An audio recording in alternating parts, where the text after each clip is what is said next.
श्री दिव्य जीवन दर्शन रघुनंदन प्रसाद अर्थात टाट बाबा को योग दीक्षा प्रदान करें। सदगुरुदेव भगवान ने आगे बतलाया कि ऋषिकेश से सवाई आते हुए मेरे मन में यह विचार थे कि सवाई आश्रम में कई लोग मेरी प्रतीक्षा में होंगे, जिनमें अधिकतर योग दीक्षा लेने वाले होंगे। मेरे मन में यह विचार आया कि योग का तीव्रतम जिज्ञासु योग दीक्षा प्राप्त करने के लिए वहां आया हुआ मुझे मिलेगा। वैसा ही हुआ। मेरा बच्चा रघुनंदन प्रसाद, जिसने बनारस में रह करके तीव्रतम तपश्चर्या की थी, उस तपश्चर्या के फलस्वरूप श्री हरिश्चंद्र घाट पर आकाशवाणी हुई कि तुम सवाई गांव को जाओ। किंतु उसको इस बात का ज्ञान नहीं था कि ये सवाई गांव कहाँ है और किस गाड़ी से मैं वहां जाऊं। यह विचार करते करते कि रेलवे स्टेशन पर पहुंचने पर जो पहली गाड़ी मिले उसमें सवार हो जाऊंगा, मन में विचार करके शाम के समय वे एक गाड़ी में बैठ गए, जिसने दूसरे दिन प्रातः दिल्ली पहुंचा दिया। दिल्ली जंक्शन पहुंचने पर उसकी यह यात्रा समाप्त हो गई। दिल्ली पहुंचने के बाद उसके मन में विचार आया कि अब यह कैसे पता चले कि सवाई कहाँ है और मैं कैसे सवाई पहुंचूं। उसने विचार किया कि जो गाड़ी पहले मिलेगी उसी में बैठ जाता हूं। वह खड़ा सोच ही रहा था कि किस गाड़ी में सवार हूं। वहां आगरा जाने वाली पैसेंजर खड़ी थी। उसी में सवार होने के लिए कुछ मुसाफिर वहां बैठे थे। सहज स्वभाव से मुसाफिर पूछ बैठे, भाई साहब तुम्हें कहाँ जाना है? इन्होंने कहा, मैं सवाई जाना चाहता हूँ, किंतु मुझे पता नहीं कि ये गांव कहाँ है। मुसाफिरों ने उत्तर दिया कि हम सवाई गांव को जानते हैं, तुम हमारे साथ इस गाड़ी में सवार हो जाओ। सवाई गांव का स्टेशन मितावली है, वहीं पर हमें भी उतरना है, वहीं तुम उतर जाना। वहां से सवाई गांव बहुत नजदीक है, तुम्हें हम रास्ता बता देंगे, तुम वहां से सवाई गांव चले जाना। रघुनंदन प्रसाद ने उन यात्रियों की बात मान ली और वह आगरा दिल्ली पैसेंजर से मितावली स्टेशन उतर गए। स्टेशन पर पहुंचने के बाद उन्होंने सवाई गांव का रास्ता पूछा और धीरे धीरे चल करके सवाई गांव पहुंच गए। रघुनंदन प्रसाद की वेशभूषा उस समय बहुत ही उत्कृष्ट और शानदार थी। कोट पैंट पहने और टाई लगाए हुए किसी दफ्तर में काम करने वाले उच्च अधिकारी की भांति दिखलाई दे रहे थे। वह मितावली स्टेशन के यात्रियों के बतलाए रास्ते पर सवाई गांव पहुंच गए। उस समय हमारे बाग के तालाब पर पंडित रामचंद्र शर्मा के छोटे भाई लक्ष्मी नारायण पहलवान अपने बैलों को पानी पिला रहे थे। अकस्मात उनसे भेंट हुई। उन्होंने गुफा का रास्ता बतलाया और स्वयं भी बैलों को घर छोड़ करके चिरंजीव रघुनंदन प्रसाद के साथ ही कुटिया में आकर बैठ गए और परस्पर बातें करने लगे। रघुनंदन प्रसाद लक्ष्मी नारायण से कह रहे थे कि भाई, स्थान तो यह वही है जो बनारस में मुझे स्वप्न में दिखलाया था, किंतु गुरुजी यहाँ हैं या नहीं? गुरुजी यहाँ है ही नहीं। वह भगवती चंडी के पहाड़ पर एकांतवास करने गए हैं, इसलिए मैं महीने 2 महीने के लिए वृंदावन चला जाता हूँ। जब गुरुजी आ जाएंगे तो उनके दर्शन कर लूंगा। जब ये लोग कुटिया में बैठे हुए इस प्रकार से बातें कर रहे थे, उसी समय रेलवे स्टेशन एतमादपुर से उतर करके मैं ठीक 9:45 बजे आश्रम पहुंचा और कुटिया का दरवाजा खटखटाया और अंदर चला गया। तो लक्ष्मी नारायण ने रघुनंदन प्रसाद को भ्रम में डालने के लिए या कहें कि उसकी परीक्षा लेने के लिए मुझसे कहा कि आइए, क्या आप भी गुरुजी के दर्शनों के लिए आए हैं?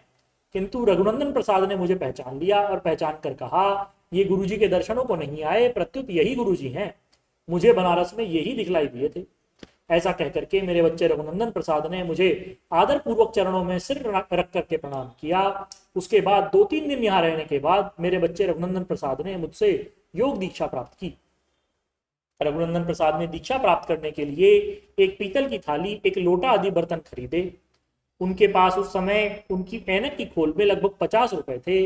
उसमें से कुछ का दीक्षा का सामान ले आए और कुछ दक्षिणा में दे दिए। मैंने अपने प्यारे बच्चे रघुनंदन प्रसाद को अपनी दीक्षा पद्धति के अनुसार मूलाधार कमल के ध्यान का उपदेश एवं अजपा गायत्री विधि समझा करके योग मार्ग में लगाया। चिरंजीव रघुनंदन प्रसाद ने विधि विधान से आरती पूजन करके योग दीक्षा ग्रहण की।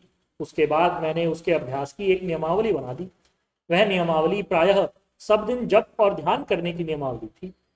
प्रातःकाल 3 घंटे गुफा में बैठा करके जप कराता था और 3 घंटे 2 झाड़ों के बीच में ध्यान का अभ्यास कराया करता था और 3 घंटे कदम के पेड़ के नीचे घूम घूम करके जप कराया करता था। इस प्रकार से जप और ध्यान का कार्यक्रम बाकायदा चलता रहा। इस अभ्यास के करते समय झारखंड में से एक काला सर्प निकल आया और एक दिन गुफा में से भी वैसा ही सर्प निकल आया। इसके अतिरिक्त रात को मैं खाट पर गुफा के पास सोया करता था। चिरंजीव रघुनंदन प्रसाद नीचे जमीन के पर पास में सोते थे। एक बार उसने देखा कि बगल में वही सर्प पड़ा हुआ है। इससे वह बड़ा भयभीत हो गया। अपने बच्चे को ऐसे भयभीत देखकर मैंने गुफा वाले कमरे की छत पर सोने की आज्ञा दे दी। किंतु वहां पर भी एक रोज उसने नीम की शाखा पर चढ़े हुए एक सर्प को देख लिया। यह सब दृश्य देख करके मेरे बच्चे रघुनंदन प्रसाद की भावना बनी कि उसके रहने के लिए गांव में किसी अच्छी जगह पर व्यवस्था की जाए। उसके ऐसे विचारों को सुनकर मैंने अपने शिष्य काशीराम पुजारी से भगवान राधा कृष्ण के मंदिर में एक कमरा दिला दिया। उसमें रह करके मेरी बनाई हुई नियमावली के अनुसार वह अपना दृढ़तर अभ्यास करने लगे। श्री आनंद कंद प्रभु जी की अपार कृपा से रघुनंदन प्रसाद का ध्यान बहुत ऊंचा बढ़ा, जिसके फलस्वरूप उसको दूरदर्शन दूर श्रवण आदि की योग्यता प्राप्त हुई। काशीराम पुजारी के मंदिर में रहते हुए मेरे बच्चे ने घोरतम तप किया। कुछ दिन एक समय भोजन करके भजन ध्यान का नियम रखा, कुछ दिन केवल लस्सी पीकर रहे, फिर कुछ समय केवल बेलपत्र खाकर ही रहे। इसके फलस्वरूप उनकी दिव्य दृष्टि दूरदृष्टि दिन पर दिन बढ़ती चली गई। इस अभ्यास क्रम में लगा करके एवं काशीराम पुजारी के मंदिर में अपने बच्चे को छोड़ करके मैं कुछ समय के लिए पुनः एकांतवास को चला गया। उसके बाद 1-1.5 महीने बाद लौट करके आया। चिरंजीव रघुनंदन प्रसाद की ध्यान स्थिति और ऊंची बढ़ चुकी थी। इसके उत्तरोत्तर उत्कर्ष को देख करके मेरे मन के अंदर अपार खुशी रहती थी। मेरा एक बच्चा योग की उच्चतम स्थिति की ओर बढ़ रहा है। मेरे एकांतवास से लौटकर आ जाने के बाद रघुनंदन प्रसाद पुनः मेरे पास रहने लगा। अभ्यास उत्तरोत्तर बढ़ता चला गया, किंतु रघुनंदन प्रसाद को एक आदत पड़ गई कि वह अपनी दिव्य दृष्टि से देख करके भूत भविष्य की बातें बतलाने लगा। मैंने अपना बच्चा होने के नाते उसे कई बार समझाया, बेटा सांसारिक लोगों के झमेले में हमें नहीं पड़ना चाहिए, प्रत्युत समुद्र पीकर भी होठ सूखे ही दिखलाने चाहिए। किंतु रघुनंदन प्रसाद को मेरा यह कहना अच्छा नहीं लगता था। वह मेरे वचनों को अपना अपमान समझता था। इन्हीं दिनों एक महात्मा जी आए, जिनका जटाजूट वाला वेश था, शरीर पर विभूति लगाए थे, लंगोटी लगाए हुए थे। उन दिनों आंवले के पेड़ के सामने हमने एक छान की कुटिया बनाई हुई थी, जिसमें मैं और मेरा बच्चा रघुनंदन प्रसाद ही रहते थे। उन दिनों हमारी भोजन व्यवस्था काशीराम पुजारी के यहाँ होती थी। मैं नित्य काशीराम पुजारी के यहाँ भोजन करने जाता था। अकस्मात जिस दिन वह महात्मा आए, उस दिन भी मैं दोपहर के समय काशीराम पुजारी के यहाँ मंदिर में भोजन के लिए गया हुआ था। प्रायः मेरा नैतिक नियम था कि भोजन करके मैं तत्काल गुफा पर लौटाऊं, किंतु उस दिन मंदिर में सत्संग का प्रकरण चल पड़ा, जिसके फलस्वरूप मैंने विचार किया कि हम आज शाम को 5 बजे ही गुफा पर चलेंगे।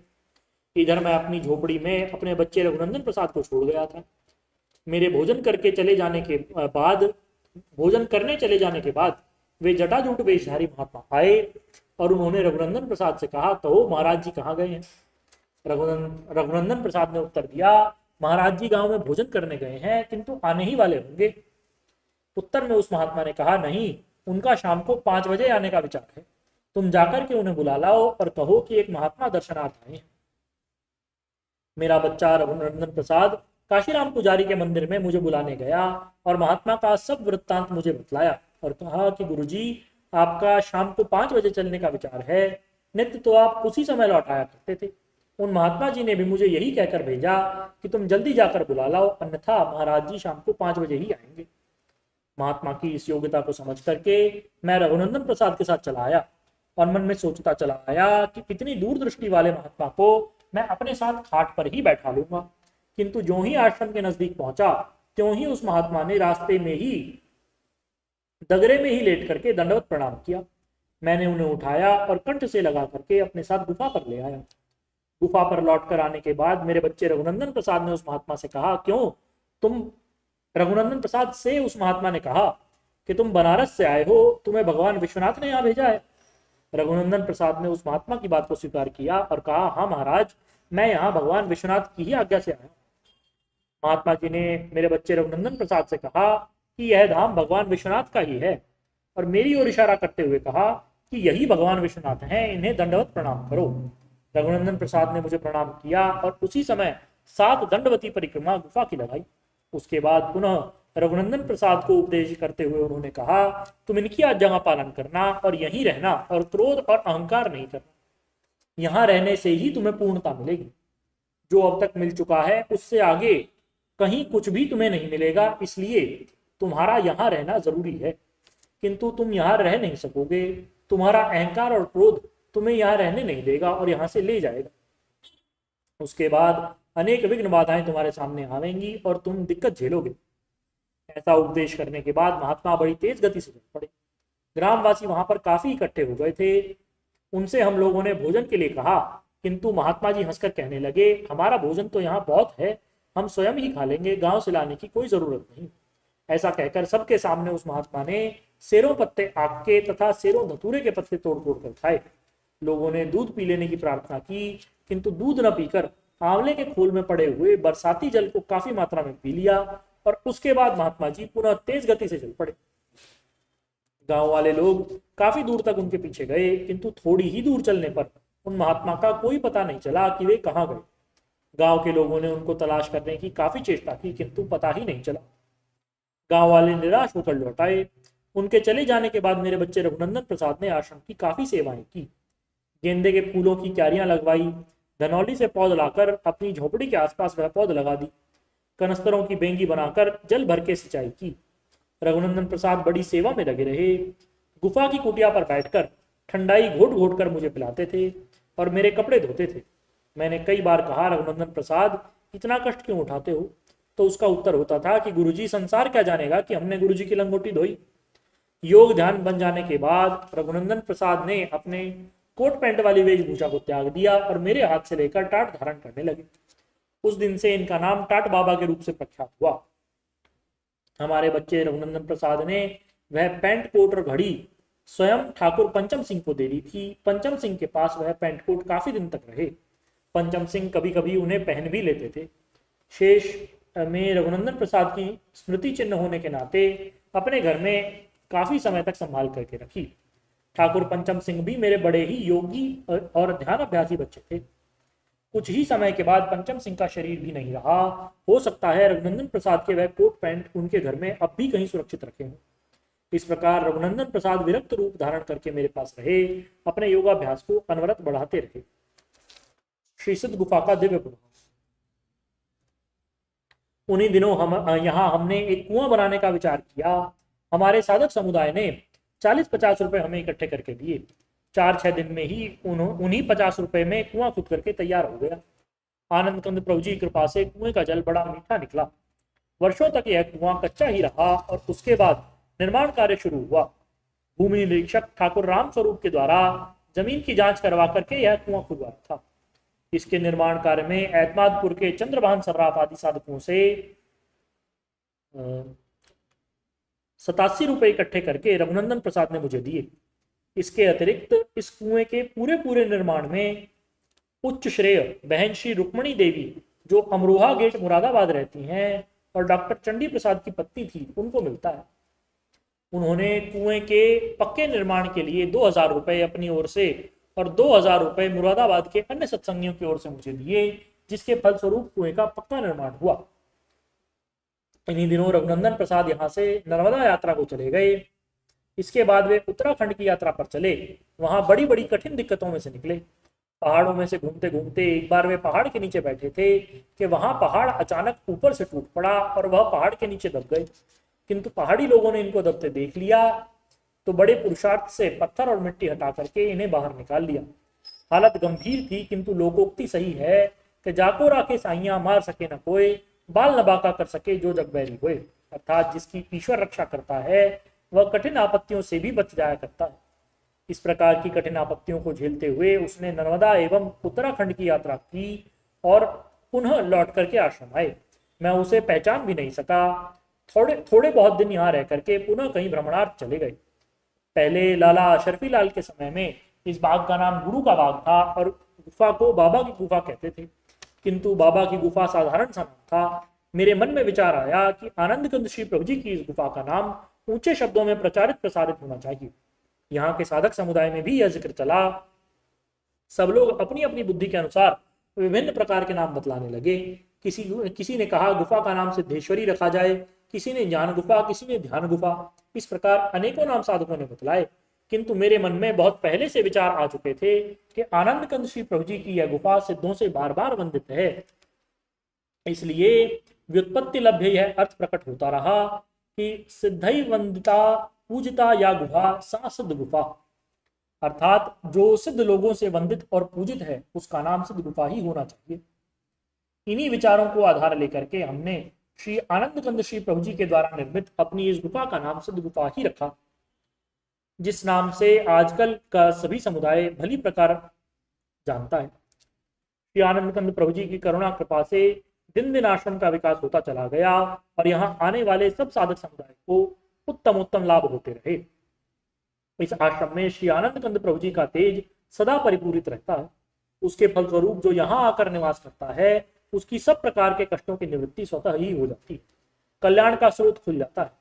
सब इस बात को नहीं समझ सकते। मुझे एक घटना याद आई।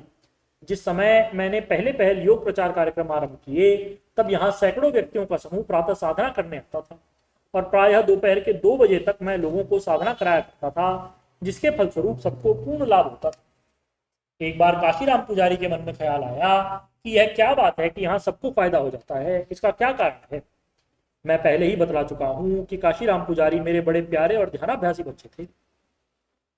उपरोक्त भावों को लेकर के ध्यान में बैठे तो उन्होंने देखा कि गुफा के सामने स्वयं श्री प्रभु जी विराजमान हैं और उनका तेज सारे आश्रम में व्यापक रूप से फैला है। उनके तेज की किरणें जिस जिसको छू जाती हैं वही ठीक हो जाता है, उसके सब प्रकार के कष्ट मिट जाते हैं।